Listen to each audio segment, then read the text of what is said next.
Hey everybody, welcome to another exciting episode of The Stash Report from The Stash Project. Today is the 3rd of December, 2014. We're rapidly hurtling towards 2015. Unfortunately, we'll be here to stop time for you for just a little bit, at least every Wednesday for the rest of the year.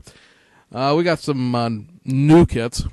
These are going to be mostly reissues with decals and stuff like that. Some reissues of some other random assorted things. I actually have enough on my graphics screen over here that I've a scroll bar in it for a change. It's been a while since we've had quite a bit to talk about. And to everybody who's new, welcome aboard. I know that we're up to, we were up to 37 subscribers when I looked at the counter yesterday. So if anybody joined since this time yesterday, I'm not counting you yet because you don't count officially.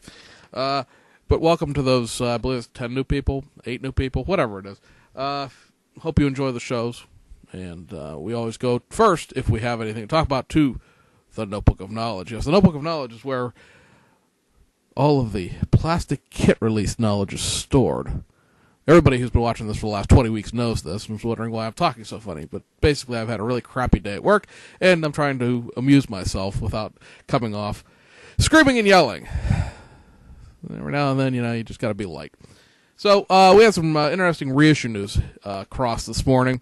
Ebro, the long-standing die-cast but recent upstart plastic kit manufacturer, is going to be reissuing a couple of kits. First quarter, there are no definitive release dates on these yet, other than the fact that they're available for pre-order in the future. They're not on HobbyLink Japan yet. Usually HobbyLink Japan, when they list stuff, has a definitive month and date when they actually can order you something. And right now it's just on Hobby Search. But though I'm confident that these are not just Hobby Search reissues. They'll be reissues in general. They're going to be the 1/20th scale Team Lotus Type 49 from 1967. This is basically the 1/20th scale of the Tamiya kit that just came out last week. And then the other one would be the 2CV Forgane.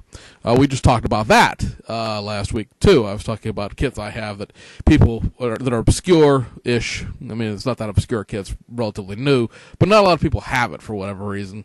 But a lot of people are interested in it, again, for whatever reason. It's sort of an oddball car. I like it because it's an oddball car. I enjoy any model kit of any subject to a certain extent. I mean, I don't do a lot of drag cars, and I don't really branch off into the IPMS stuff too much. But automotive-wise, I like a lot of sort of oddball car stuff that if I actually got around to ever building it, it will probably be the only one you've ever seen. So the 2CV Forgane is a joint effort between Tamiya and Ebro. What this means is Tamiya's 2CV will also be spot run as well, because the parts that are in the Forgane are so Tamiya that they actually have the Tamiya stamps still on the parts runners. If you have a Tamiya kit, there's usually a little Tamiya logo up there by the A, B, C, D, E, F of the part runner alphabet. The Forgane, it still has that on them. So Ebro hasn't been able to rerun this kit because, of course, they don't own the 2CV tooling. They had to wait till Tamiya wanted to run the 2CV tooling again. I don't think it's been run for about 1.5 years, 2 years now. So whenever this kit originally came out was the last time that it was rerun. And I'm going to say that's probably, if it's not 2 years, it's rapidly approaching it as we enter the spring of next year. But if you wanted one of those 2CV Tamiya kits, they're one of the historic kit masterpiece of the 80s series kits. It's one of the ones that has been discontinued for a little while because it's been so long since it's been out. That will be coming back out. No word on when that spot run will be. The kits will come out right around the same time, but it is now available for order on HobbyLink Japan, so it will be coming back. New information. I don't know if we touched on the Heller Renault 4L. This is another Ebro thing. Ebro this year went in halvesies with Heller on a Renault 4L tool. The Ebro kit of the Renault 4L, we've discussed in the past, has a canvas top. And then they did the Forgane, which is sort of the utility wagon box fan thing that Renault made. Well, Heller, since they chipped in on this tooling, also gets a version of this kit, and it will be coming out in January.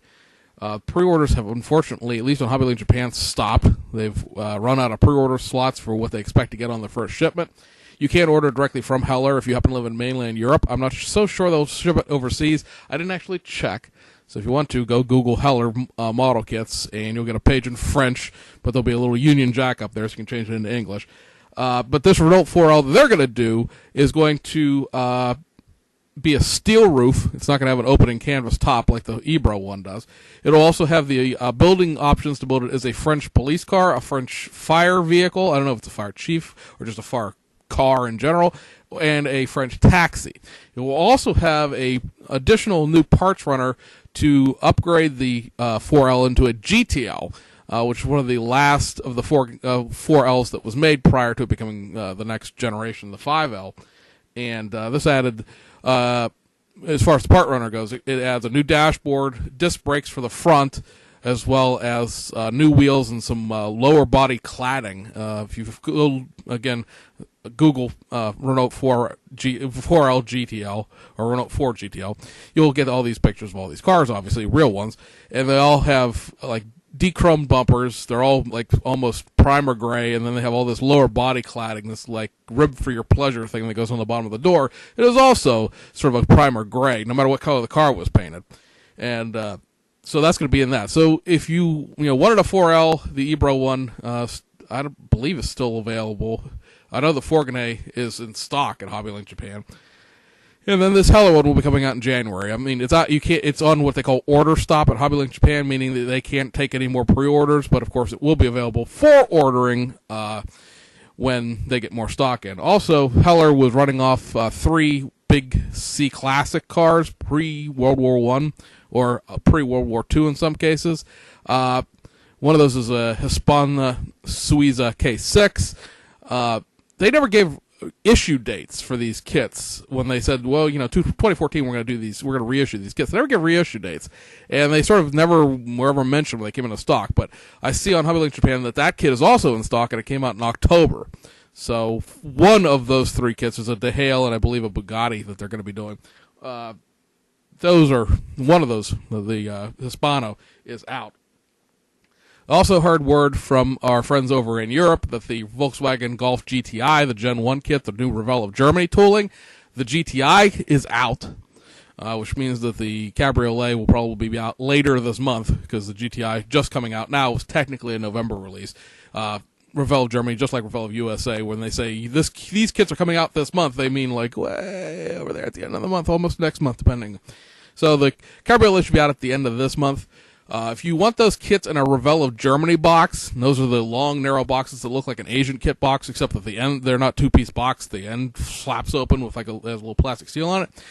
They are available at Tower Hobbies for pre-order for December delivery. I would assume that if the Cabriolet is coming out later this month, that one may not come out till January in the States, but the Golf should probably be here because I was at my local hobby shop today, and they had the Bentley blower kit on the shelf. So that just came out like a couple weeks ago. So I think Revell of Germany, now that it's owned by Hobbico, the releases are a little more uniform as far as coming out all across the globe at the same time, rather than there being these ones are in Europe and these ones then a couple months later they're in Japan and then a couple months later they show up in the United States. I think now it's sort of a level playing field. So it could be that the Golf GTI will be showing up relatively soon at a local hobby shop if they carry Revell of Germany kits directly. Now, if they don't, again, we've talked about this before, there is a Revell USA rebox of the GTI being labeled as a Rabbit. Now, there's nothing new about this kit to make it an actual US spec Rabbit.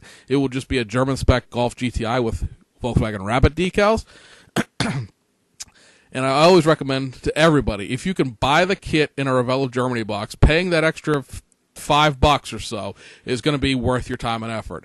I can't tell you the number of people who keep buying Revell USA, Ferraris, Audis, well, that's pretty much it as far as exotic cars, Ferraris and Audis, and they're getting warped chassis pans, warped hoods, entirely warped and smashed bodies. It has something to do with them taking the bodies that are designed to fit in those long boxes and cramming them into the small USA boxes. The ones we get, they're like the size of a shoebox.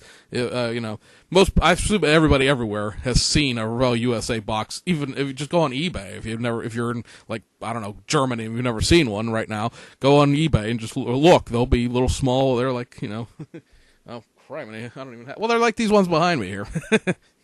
If this is the size of an Asian box, then those, you see how much smaller the USA boxes are. This, by the way, the Evo 4 from Hasegawa. I picked this up today. Went looking for a kit for our Christmas gift exchange for the club I was in. And I really didn't see anything I wanted, except that, which I wanted personally, and it was 20% off. So I've been picking up and putting it back since March of last year, or March of this year. And I decided to buy it before somebody else finally got around to it. It was a limited edition. It came out last year, and it's just sort of been sitting there on the shelf because nobody likes Japanese kits. You know, the Asian kits are dirty and whatever. So I took that home today. ICM.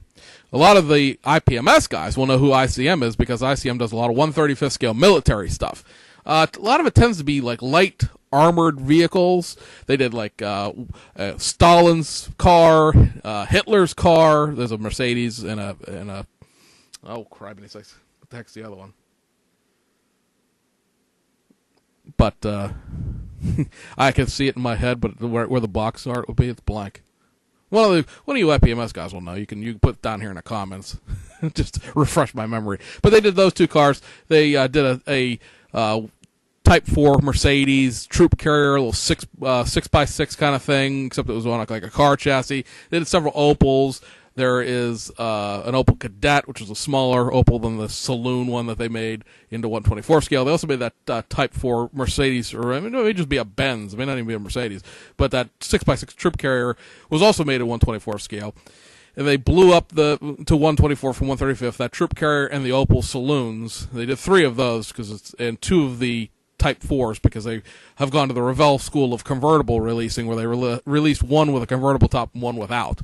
And then they did the same thing with the Opel Saloon, and then they released the Opel Saloon as a steel roof car. I still need to go track one of those down because I think that will be a great hot rod because essentially, I mean, Opel was owned by GM at that point. So you get if you get the Opel Saloon convertibles, you get a little straight 6 that looks just like, well, because it is, a GM straight 6. But ICM is doing a new series of 1/24 scale kits that are fresh from the ground up. They do not share any parts with any of their military kits.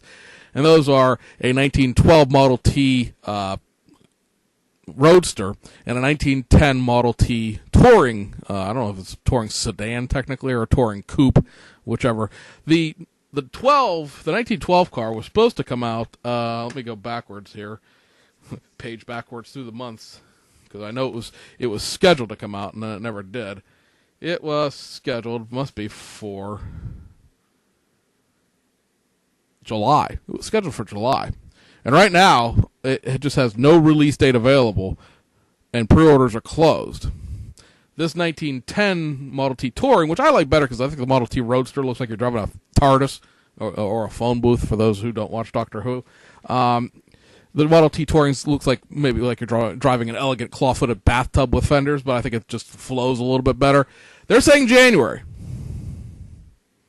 I don't know that I believe that, based on the fact that the other one's 6 months late and hasn't shown up yet. Obviously, things are going on in the Ukraine, and I'm not sure why we call it the Ukraine. It's sort of like the Ohio State, I guess. But I know things are going on over there. I don't know how well their military kits have been keeping up with release dates necessarily, but if you pre-order something through HobbyLink Japan or through Hobby Search, you don't have to pay for it until it comes in. So there's no harm in ordering it if you're interested in it. Your hobby shop may or may not carry it. I know only one of the 6 hobby shops has carried the Opel saloons, and it's sort of a crapshoot there as to whether or not these kits will ever come in. It'd be nice if they did. It would be nice to 1910, 1912 cars are sort of an era that are not modeled. It was too old in the 1960s and nobody was really interested in it. These are straight factory stock Model Ts. There are no custom parts in them or whatsoever, so they're not like the AMT kits. They're just factory stock 1912 and 1910s. And so it's interesting in that aspect, and it would be nice to see more, functional model companies. There's never competition is never a bad thing. It's never a bad thing to have these, places actually follow through on their plans. Heller, is finally reissuing the kits they said they're going to reissue. They're finally going to run their version of the 4L. There's nothing wrong with having a vibrant Heller back on the scene after their debacle with being owned by Humbrol and then going through, bankruptcy and receivership and then finally coming back out of it again. Revell of Germany is sort of the only, Revell AG. Technically, they're not of Germany anymore, I suppose. But Revell AG is sort of the only, kit manufacturer on the mainland Europe continent. I know Aerofix is there, but Aerofix, other than doing 124 scale airplanes, doesn't do 124 scale cars. So, the more competition, the better. I love the fact that you got Meng and B-Max out there on the Asian scene because, like I said, more models. That would be MOOAAR. More models. More the better. If you want to have that third glory days of the automotive, hobby that a lot of people seem to think that we're in. I'm not quite sure we're there yet. And we could be there if we wanted to be, but I'm not sure we're actually going to get there. The more competition and the more choices you have, the better. And that wraps up the new stuff as far as that goes. Now, on the new kits that just came out today, you saw this. We got this Aoshima Lamborghini Murcielago RSV. This is the 2011 Zolder number 38, allinkle.com. This is the second of the two liveried versions of the RSV that were coming out. The bank plane one's been out probably for about 3-4 months now. And we've been waiting on this one. This was one that's been kicked around since summertime. The kit is essentially the exact same as the blank pane RSV. Isn't it the exact same way the non-marked, just the sort of preseason testing Geneva Auto Show presentation one was, the one that just has a gray kit on the box? There's nothing really new about it except that it's a brand new set of cartograph decals to it. The other racing kit that finally came out is the liveried version of the McLaren F1 GTR Longtail. This one has been forever. I believe I can actually go all the way back to the beginning of the Notebook of Knowledge and see that this was supposed to come out. Yep, it was supposed to be out in July, and didn't make it. Quite unfortunately didn't make it. But I don't know if it's unfortunate or not. But it obviously hasn't made it until now. So you're talking again about another 5-month delay getting this out. I don't know what exactly the whole holdup was. This kit was not supposed to have the Lark markings because Lark is a tobacco company over in Asia, and God forbid we offend the children. And there are at least 2 sets of aftermarket decals for this car in existence already that have the Lark markings. But looking at the instructions and the decals on Hobby Search, because if you a quick side note, if you ever need to look at instructions for a model kit that's from Asia, for the most part, not every single one's up there, but for the most part, within the last 5 years, you can go to Hobby Search. Link will be at the end of the video, like it always is. And they'll show you usually a scan of the instructions, pictures of the kit contents, and stuff like that. They're not always up to date. That just bit a friend of mine in the ass where he bought another kit we'll be talking about in a second. And it's not molded in the same color that it used to be, and they never updated the fact that the car's not molded in color; it's just molded in white. And he was rather upset about that. But this, like I said, been delayed for 5 months. It's finally out. They keep showing a 1997 Le Mans one sponsored by Golf, like the oil company, as the number 41 car. And there's also supposed to be a number 41 Loctite car, which I'm not exactly sure what race that's supposed to be. I'm not sure if that was the same car sponsored by 2 different people or what, because I can't find any kind of pre-order for that Golf-sponsored car anywhere. But there's pictures of it all over Aoshima's corporate website. I'm still not sure what's going on there, but the Loctite car is supposed to come out this month. We'll see if that actually happens. Also on the new, but not really new from Aoshima, is this Toyota Aristo. This would be the J... let's see, what are we calling this exactly? This is the JZS 161 V300 Vertex Edition late model. Now, this essentially is the exact same version of this kit that already exists. There's a new set of decals for this and some instructions on some minor paint detailing that needs to be done to make it into this quote-unquote late model kit. Aoshima, of course, did release this as a used ZS161, and that makes it a Lexus GS400. But like I said, new box art and new decals. That's all that's new about this. This kit has existed in the past. I believe it is the only factory stock way to get this car, particularly. I mean, this car's been done as a police car. It's been done as a factory stock, catalog model like this, and it's also been done in like, at least half a dozen VIP style cars with big wheels and lots of camber and stuff like that. So this is a reintroduction of it as a factory stock vehicle. Beyond that, let's see. I guess the last thing we have to talk about that's new would be this. This is the B-Max Toyota Celica GT4 1991 Monte Carlo Rally. We talked about this the other day because of the new parts it was going to involve. Finally, this came out. This is something that they announced a while ago, and I think the Chevy Cruze should have come out before this, but for whatever reason, this one finally came out a little ahead of what they said. They said December, and it ended up coming out right after we made the last video. But this is a kit made by B-Max, they're a company out of Macau, which is, of course, is a, what do they call those? Not a free zone, but like an independent government authority zone. It's an island off the coast of China, right over there by Hong Kong. It used to be run by Portugal. It was handed over back to China. Exclusion zone. There we go. I was just stumbling over words trying to think of what it is. It's an exclusion zone. So it's its own little thing. Macau basically is mostly known for being a casino haven back when it was run by the Portuguese. And it still does that now, except, obviously for China. This kit is set up as a asphalt rally car or tarmac suspension setup. That means it has new wheels. It has a new suspension setup because the previous version of this was set up for the Australia Rally, which was definitely off-road, definitely a gravel setup. And then also you see these giant light pods that are on the front of the car. Those were not on the Australia Rally car, so those are new. So it's a new runner, about 2 new runners of parts. There's some new tires in here because it's tarmac tires rather than being off-road tires, and a new light pod because Monte Carlo Rally is partially run at night. And then that would be that as far as the new stuff goes. Now you start dipping into the reissues. You start here because why not? This Ken and Mary Works Liberty Walk Skyline, it was supposed to be out in September. So it is finally crawling out of the reissues stack.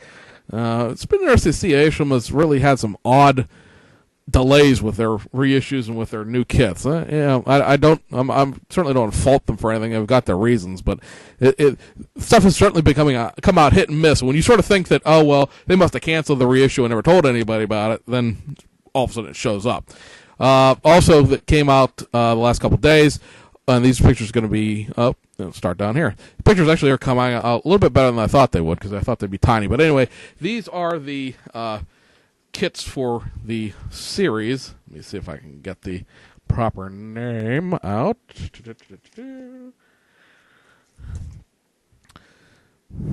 I can't find it. This is a Super Z Gullwing. Obviously, this is a Nissan 240Z with gullwing doors. Ain't that fancy? Why can I not find anything? This is the Seibu Kisatsu. Seibu Kisatsu series that has this fancy gullwing door 240Z, and also has, you saw the print up for a second there, these Nissan Leopards that are the Machine. And you have the Machine RS version 1 and the Machine RS version 2. Version 1, version 2. Version 1, better, worse.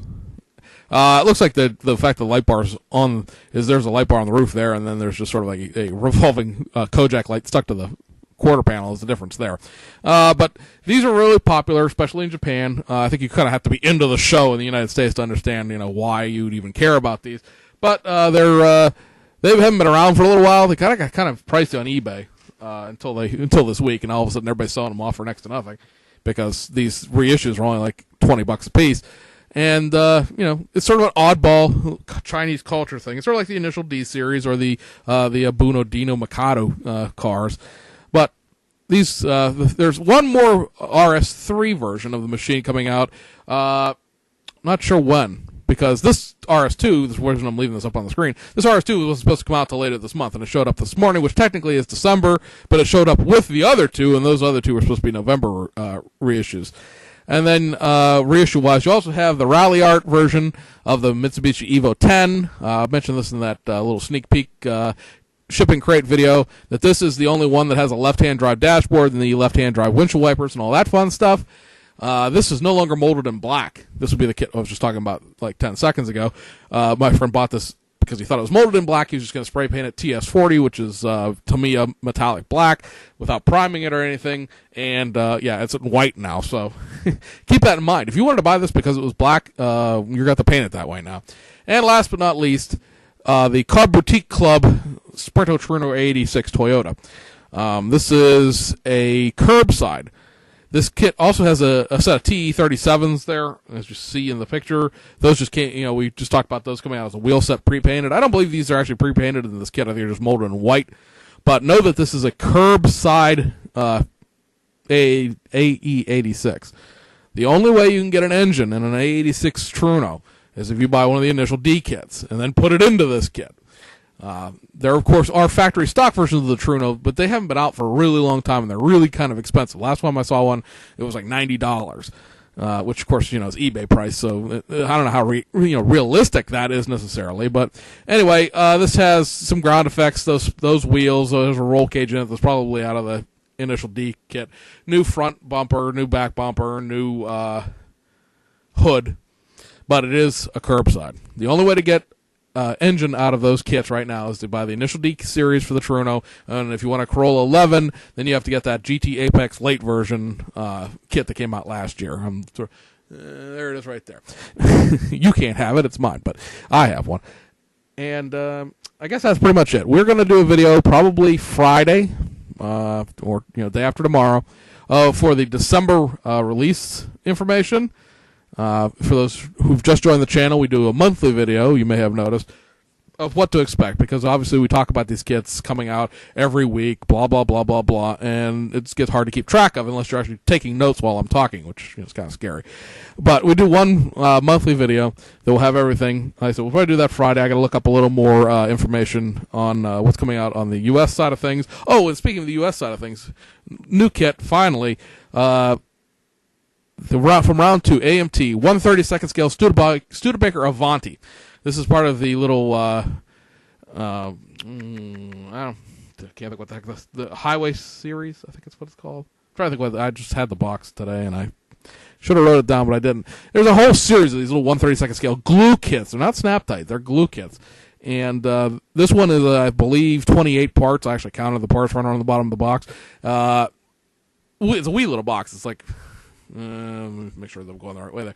About this big. About yay thick or so. Tiny little box. They're pricing them at $15 shelf for like a MSRP. So they'll be like $12, $13.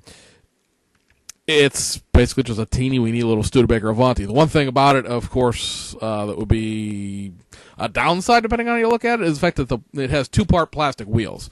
There are not little rubber wheels in this kit. It's 2-part little plastic ones. They said it's the beginning of this series, but as far as we know through the first, we have the first quarter information for round 2, and we kind of have a texty version of the second quarter stuff. We have not mentioned that at all because I don't know how true the list is, whether it's a legitimate list or not. But there's nothing on there either, so I don't know if the other ones in this series are being fixed because the tooling was old and hasn't been done for a while, or maybe they can't run it, maybe they can't find it. I don't know. They would not be the first time round 2 has said they're going to do something and then couldn't or didn't for whatever reason. But it remains interesting to see if they can find all the parts for all the rest of these. On the box it's all retro box art, all original parts, and new decals. So there's a new decal sheet in there too. But all original parts, it's only 28 parts. It'd be hard to press if you lost some of those. What exactly they would have ever taken out of it at some point, I don't know, or you wouldn't have the kit, basically. And from November, we're still, of course, we got a whole pile of stuff from Aoshima that didn't get reissued, but that's nothing new because there's a whole pile of stuff from previous months that hasn't been reissued yet. Fujimi, we're still waiting on the Hino Super Dolphin dump truck. That still shows a November release on Fujimi's corporate website, so it may be here in the next couple of days. It does not appear to be delayed like the Fuso car hauler was. And then from Hasegawa, you're still missing the reissues of the Civic SIR2 and the VTI ETI kit. And then from there, everything else in November came out. So it's a very reasonably successful November. We hope you've enjoyed the video. Tune in Friday for our monthly recap, projection, speculation video that we do.